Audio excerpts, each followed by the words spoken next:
فاللهم إنا نعوذ بك من الهم والحزن، ونعوذ بك من العجز والكسل، ونعوذ بك من الجبن والبخل، ونعوذ بك من غلبة الدين وقهر الرجال.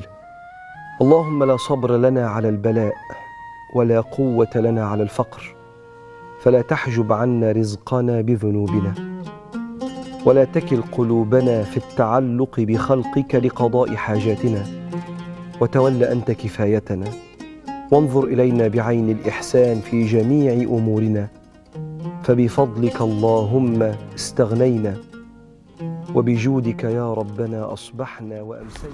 السلام عليكم ورحمة الله وبركاته. اللهم صل وسلم وبارك على سيدنا محمد وعلى آله وصحبه وسلم. النهاردة أعمل لكم بقى أحلى رغيف حواوشي بلدي وجميل ومضمون بطريقة سهلة وبسيطة جدا. أول حاجة هنجيب نص كيلو لحمة مفرومة. اللحمة بتاعتي لازم تكون ملبسة شوية عشان تديني نتيجة حلوة في العيش. والمكونات اللي هي البهارات الجميلة الأصلية عبارة عن فلفل أسمر وبهارات حواوشي وملح ومعلقة بيكنج باودر، 3 بصلات كبار وقرن فلفل. هبشر كل كمية البصل، لازم كمية البصل تكون كتيرة معايا شوية عشان خاطر تديني طعم ونتيجة حلوة للحواوشي. بشرت كل الكمية وبشرت الفلفل برضو، وهضيف عليها التوابل بتاعتنا. ده عبارة عن حوالي كده 100 جرام من اللية مفرومة ناعم جدا، عشان اللحمة بتاعتي ما كانتش سمينة كفاية يعني. بتدي طعم جميل جدا للحواوشي، ولو ما عندكيش واللحمة سمينة معاكي كفاية. ضفت طبعا اللية وضفت اللحمة المفرومة، وهبدأ ان انا اعجن كل الخليط مع بعض عشان يديني نتيجة كويسة للحواوشي. هتفضلي تعجني فيها شوية كتار كده عشان كل التوابل والبصل يندمج مع بعضه. هنا سبتها بعد ما تبلتها شوية في التتبيلة عشان طعمها يبقى كويس. وهعمل لكم بقى طبق طماطم جميل جدا هيفتح النفس معاكم. جبت الطماطم وقطعتها نصين وبعدين شرايح كده، شرايح رفيعة.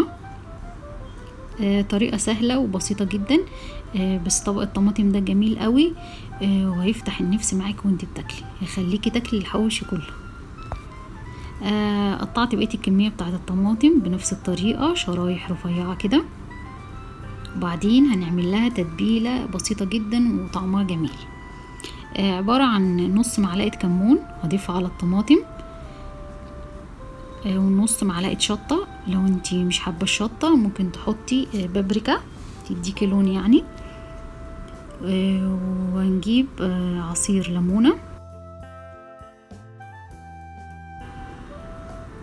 هنا شلنا البذر بتاع الليمون، وهنضيف ربع كوباية مية او نص كوباية مية عليها، وربع معلقة ملح. بس تتبيلة سهلة وبسيطة وبتدي طعم جميل جدا للطماطم. وده طبعا الدقة دي جميلة قوي هتعجبكم ان شاء الله كلكم. هسيبها في التلاجة، وبعدين هجيب العيش بتاع الحواوشي. العيش لازم يكون بلدي بتاع الحواوشي عشان يديك نتيجة كويسة. هنا هقص العيش من على الحرف كده زي ما حضراتكم شايفين معايا، هفتحه يعني فتحة عشان خاطر اقدر احط حشوة اللحمة جواه. هكور كده حتت من المفروم اللي انا عملته بتاع الحواوشي، هعمله كور كده على قد الرغيف، وهبدأ افرده في قلب الرغيف كله. لازم تفرديه كويس علشان ما يبقاش حتة فيها لحمة وحتة ما فيهاش، زي ما انتوا شايفين كده بالظبط. وهضغط على الرغيف عشان خاطر يتماسك مع بعضه. هنا انا قسمت الحواوشي او المفروم بتاع القطع زي ما انتوا شايفين، عشان خاطر ما تبقاش رغيف اكتر من رغيف، قلت اسهل عليكم.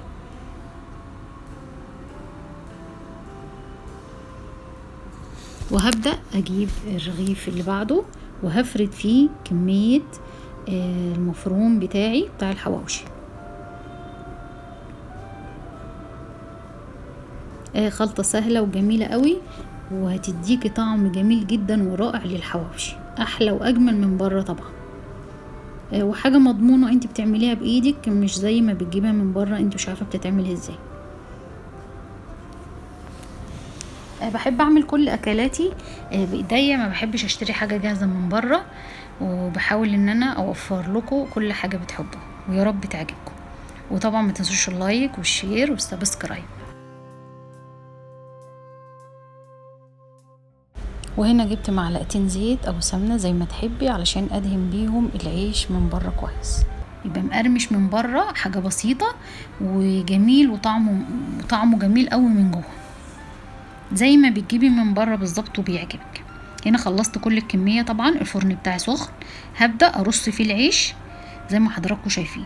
وطبعا انا رصيت العيش في الاول على وشه علشان خاطر لو رصيتيه على الظهر بتاعه الوش خفيف وناعم هتلاقيه كرمش معاكي، فانا بحب ان انا ارصه الاول على الوش، وبعدين اول ما يستوي معايا اقلبه على الجنب التاني. هنا الحواوشي خلص وخد اللون الجميل معايا، والعيش جميل ومقرمش وطعم اللحمه تحفه، وطبعا مش قادره اقول لكم على الريحه. وهنعمل بقى التكه الجميله بتاعتنا اللي كلنا متعودين عليها. جبنا الفويل وحطينا فيه فحمايه وضفنا عليه حبه زيت بسيطه بتديني ريحه جميله قوي قوي، فانا بحب دايما اعملها معايا.